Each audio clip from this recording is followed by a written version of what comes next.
In today's show, we're talking about the Indiana Pacers in the 2021-2022 season for fantasy basketball. Michael Bolton. Thanks, Josh. It's Michael Bolton here, and it's time for another episode of the Locked On Fantasy Basketball Podcast. Let's get to it. Let's get to it, indeed. You are Locked On Fantasy Basketball, your daily fantasy basketball podcast, part of the Locked On Podcast Network.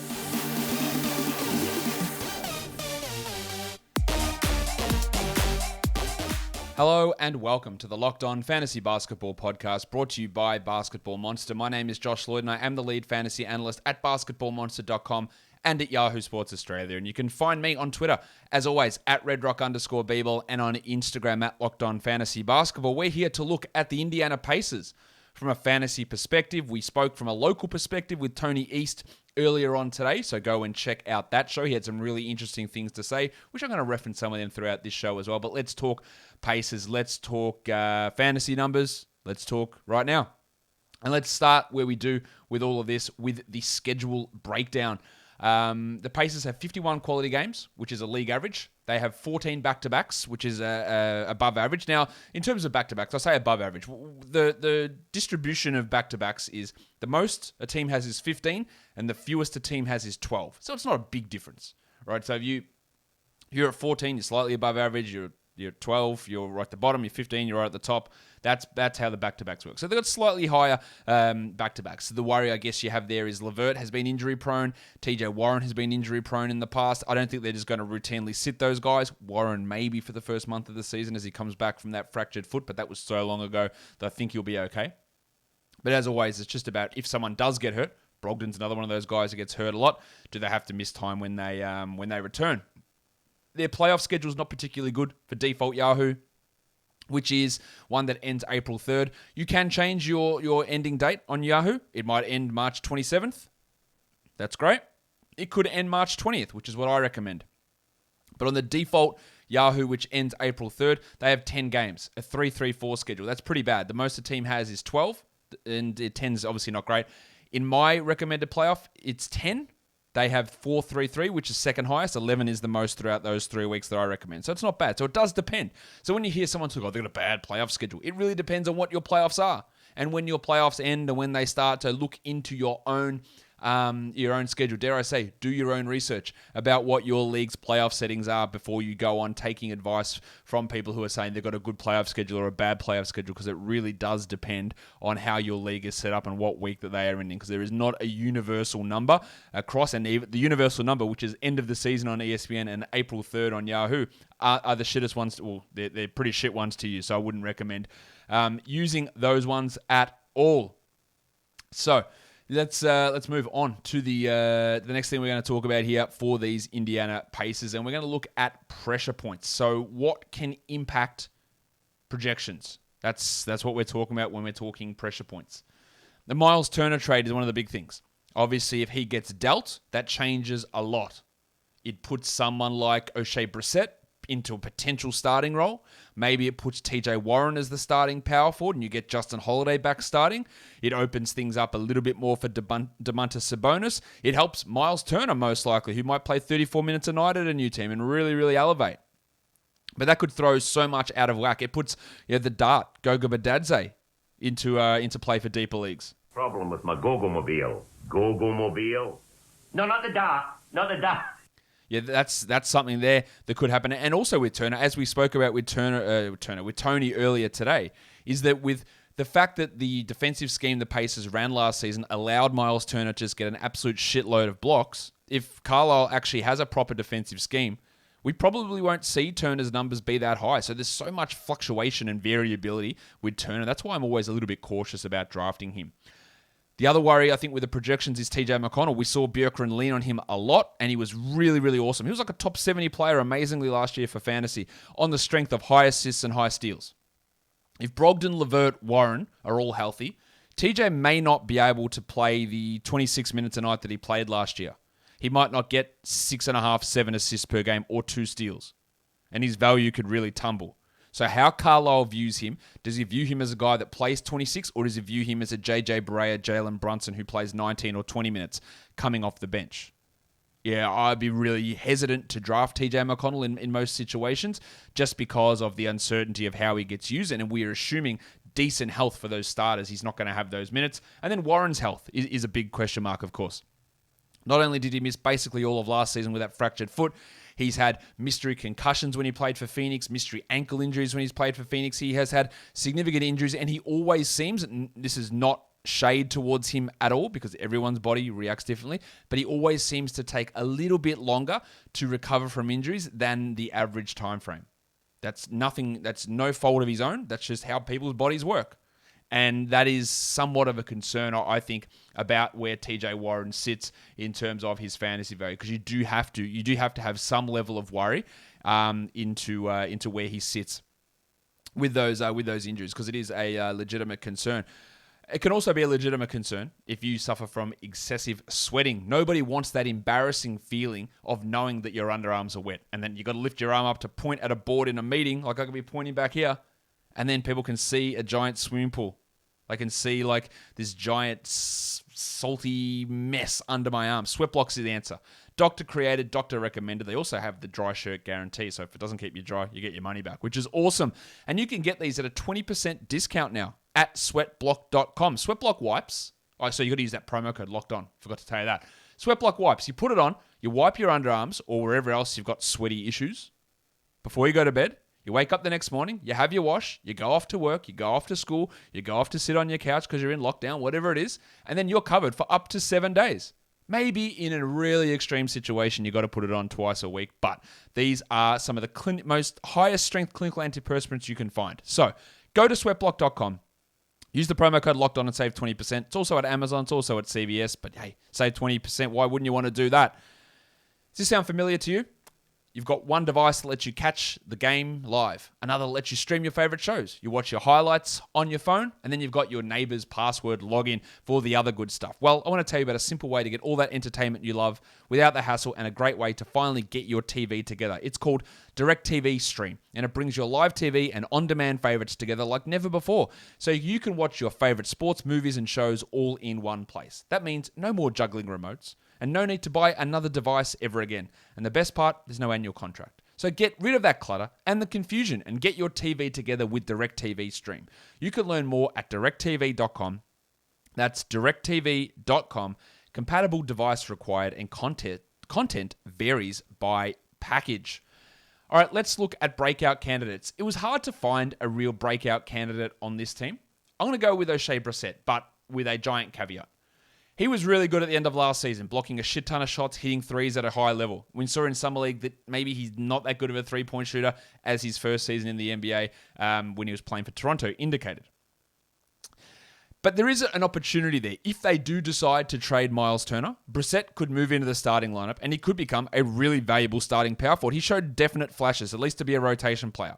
Do not expect him to do what he did down the stretch last season unless some moves or injuries happen.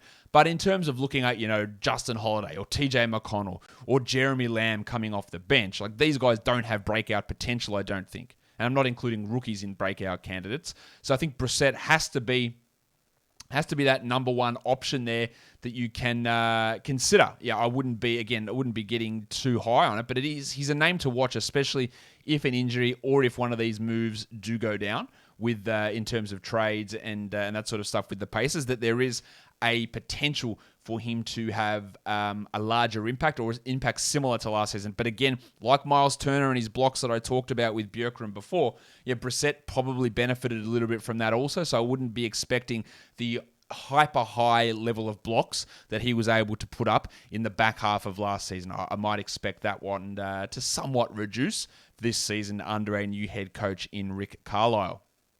Let's look at some fantasy sleepers now. There's a few that we need to look at. Let's start with Chris Duarte.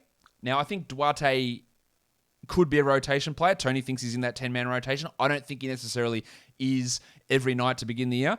I also don't think he's going to have anywhere near a role large enough to have an impact in standard leagues, but he's ranked 582nd on Yahoo. He's not ranked at all on ESPN, and he's 812th on Fantrax. I think Duarte can be a guy that impacts 20 and 18-team leagues.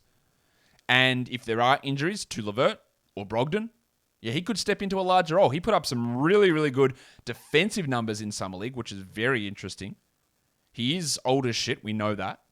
But if you can provide good shooting with defensive stats, there is something to look at there. And those ranking numbers, they're just way off. Like, he just isn't someone who's going to be that far down the list, I wouldn't have thought. Now, his ADP on Yahoo's 134. Now, I don't see what the point of that is. There's no upside in taking him there. But in terms of 16, 18, 20-team leagues, there is something there for Duarte. Myles Turner is an interesting one. Last season, Turner was the 42nd ranked player in category leagues. In points leagues, he's obviously nowhere near as good. He was ranked 63rd in points leagues last year. But his current numbers they're whack. Look what's going on. He's 133rd on ESPN. He's 104th on Fantrax. I don't understand what's going on there. To me, Turner is a guy you look at as a 5th or 6th round guy. Again, be really cautious about drafting him with what he did last year because of that chance of those blocks going down, as I say all the time. If he goes from 3.4 blocks to 2.7 blocks, 2.7 blocks still leads the league, but it's not 3.4, and it's a massive drop in fantasy value. But that doesn't mean you pick him at 133 or 104. He's a 6th or 7th round guy, probably more 7th or 8th in points leagues, but should not be in that area where those current rankings have him. Well, TJ Warren's at 108 on ESPN.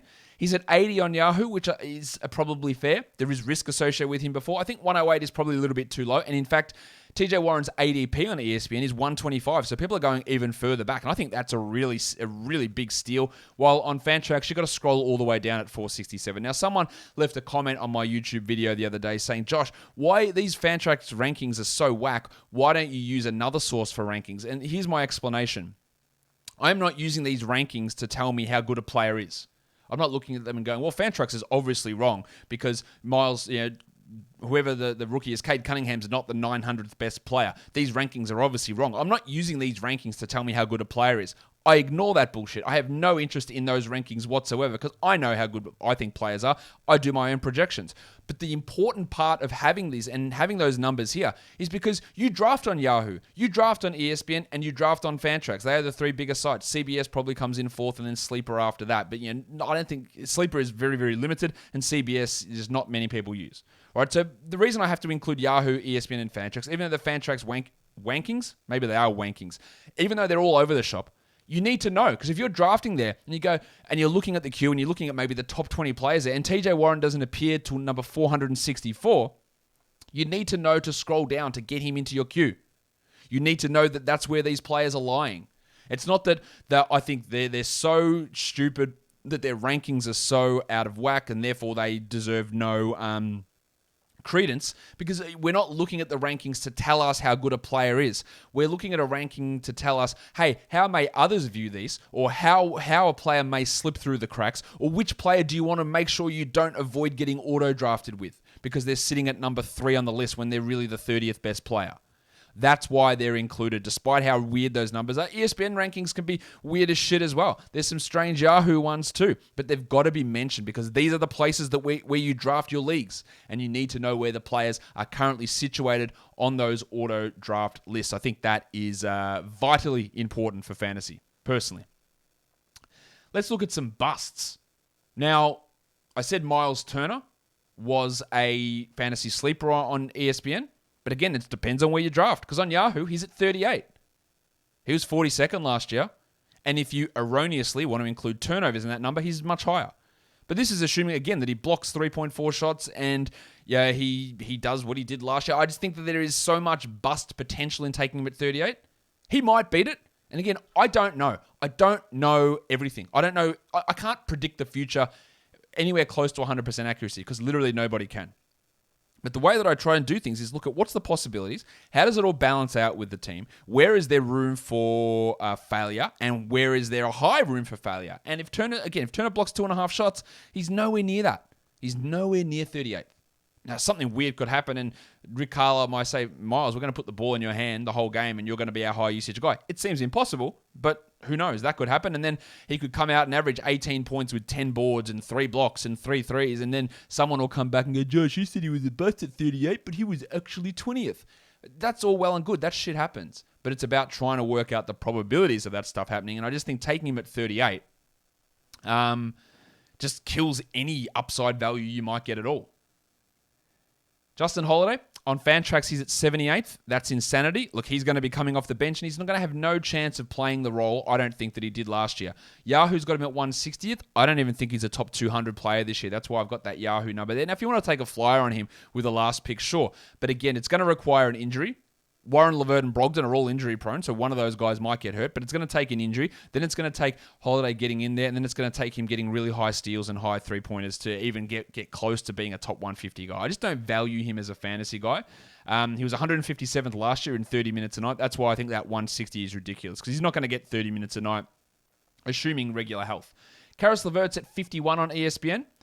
Now, LeVert, I'll put it this way, in a points league, that's totally fine. I've got no problem with LeVert there. But in a category league, he is a subpar field goal and subpar free throw guy, so that hurts him. They're bad in both percentages. He's not normally a particularly high three-point volume guy, and he's going to have to share usage with Brogdon, Sabonis, and Warren. So he was, 58th last year in a category league? I just think playing a full season with Warren and with Brogdon, Turner, Sabonis, it's going to be hard for him to get back to that level where he was getting significantly high usage towards the end of last season. Now, he could easily beat it. I just don't think there's upside in taking him at that area. And then on ESPN, again, another crazy one. Sabonis is at 11. Sabonis was 15th last year, but let's just throw it out again. He didn't have TJ Warren. He didn't have a slower-paced coach in Rick Carlisle. He had Myles Turner get injured. We didn't have Caris LeVert for a full season. He was putting up huge, huge numbers. There is absolutely zero doubt about that. Sabonis was great. But to me, you saw in my mock draft, I took him at the turn at the second round. I think you could even go a little bit earlier than that if you wanted to. Yeah, he averaged 20, 12, and 7 last year. Subpar free throws as well. Yeah, I think that he's like a 18 to 25 sort of player this season for category leagues. And points leagues where he was the 10th ranked player last year, I think he's more of a 14 to 20 sort of player. I just don't expect that level of production from him. And picking him at number 11, there are plenty of guys that I would have ahead of Domantas Sabonis at number 11. It just feels like you are taking him at absolute peak, best case scenario. I don't expect him to get better than he was last season. So therefore, why would I take him at a ranking spot higher than where he was? It just doesn't make a huge amount of sense to me. But hey, that's me.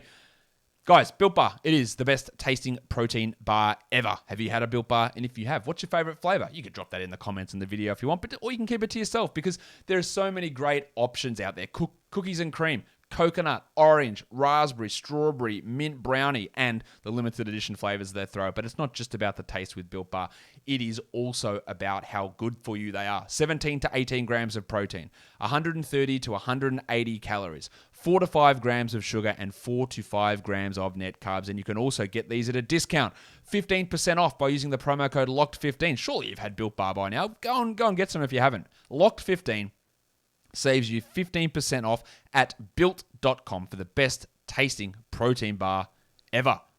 Football season is right around the corner. We're like a week away from the NFL regular season. College football has begun, and it begins in earnest this weekend. And the best place to place your bets is Bet Online. Get all the updated odds, props, and contests, including online's biggest $500,000 NFL mega contest and the world's largest $200,000 NFL Survivor contest, open now at Bet Online. Be sure also to take advantage of their opening day super promo. Make a bet on the Thursday, September 9th season opener between the Super Bowl champion Tampa Bay Buccaneers and the Dallas Cowboys. And if you lose, you get your bet refunded up to $25 for new customers who sign up online using the code NFL100. Bet Online is the fastest and easiest way to bet on all of your favorite sports, from football, basketball, boxing, or even your favorite Vegas casino game. So don't wait. Get in and take advantage of all of their offers for the 2021 season now. BetOnline are your online sportsbook experts. Okay, let's look at some deep league flyers for the Pacers. I already talked about how I don't want Justin Holiday at that Fantrax number or at that Yahoo number, but his role is fairly solid. So in a deep league situation, he's got that value. I think Brissett and Duarte are more of those flyer types that maybe if there are injuries or trades or Jeremy Lamb does move on, which has been rumored here from the Pacers, or Myles Turner is traded, that Brissett can go into that larger role. There is some upside by having them as flyers. I don't love them as last picks in standard leagues, none of those three, Holiday, Duarte, or Brissett, but they are good deeper league players with upside, especially in the Duarte-Brissett situation to really take on a larger role. And Holiday, one injury, then he steps into a larger role there as well. I wouldn't say his upside is particularly high, but he is a guy that we can take a look at in that area. Let's go on to the last thing of this show, and let's talk about the rest of the guys on this squad. We haven't spoken much about Malcolm Brogdon. Last season, Brogdon was the 49th ranked player. His rank on Yahoo is 46. On ESPN, it's 48. I think it's a little bit high, personally. I reckon he's more of a 5th or 6th round guy in the 60 to 70 type range. Again, we're trying to incorporate another high usage player, and Brogdon might be the guy that has to take a step back. So I wouldn't be investing in him with a top 50 pick. That doesn't make a lot of sense to me. I think, again, in points leagues, he was the 39th ranked player last year. I wouldn't be going anywhere near that high. To me, he's, again, in that 60 to 70 type range. A good point guard in that area for sure, but I wouldn't want to go into the top 50 with an injury-prone risk and the new coach slowing the tempo down and the return of TJ Warren. So he's not someone that I'm particularly excited about at that area. Jeremy Lamb was really poor last season, I thought, and probably a chance to not be in the rotation or to get traded. No fantasy value there. I still really like the Dart, Goga Bitadze. Problem with my Go-Go-Mobile. Go-Go-Mobile? No, not the Dart. Not the Dart. But it does feel like that his role in Indiana is not really all that clear with Sabonis and Turner, and now the drafting Isaiah Jackson. I'm still looking at Goga as a really good dynasty option because I do think that he is traded and could really... Look, if he starts at some point, he's going to be a top 80 fantasy guy, I think, at his peak. But it's just finding it hard to see how that happens in Indiana. Torrey Craig they signed. He's a terrible fantasy player. Edmund Sumner probably squeezed out of the rotation. Keelan Martin had some good moments last year, but he's so way down the list that it's hard to get excited there. While Isaiah Jackson, great summer league numbers, but at this point, he's the 4th center behind Sabonis, Turner, and Bitadze. I think at some point he does get cleared out, and he does have really good fantasy skill set. A high block, high field goal percentage guy, maybe some stretchability there. He is a guy, much like Goga, that I'd be investing long-term into him, into dynasty formats, but I wouldn't be getting too excited about what he does this year. And then there are two-way guys, DeJon Jarreau and Dwayne Washington Jr. I don't think there's anything particularly exciting about those guys that we need to be paying massive amounts of attention to. That'll do it for today's show, guys. Thank you for watching. Also, don't forget, follow this podcast, Apple Podcasts, Google Podcasts, Stitcher, Spotify, and on the Odyssey app while on YouTube. Give it a thumbs up, leave a comment, subscribe, hit the notification bell. There are so many videos, there's so much content coming. I hope you are checking out all of it. Guys, we are done here. Thank you so much for listening, everyone. See ya.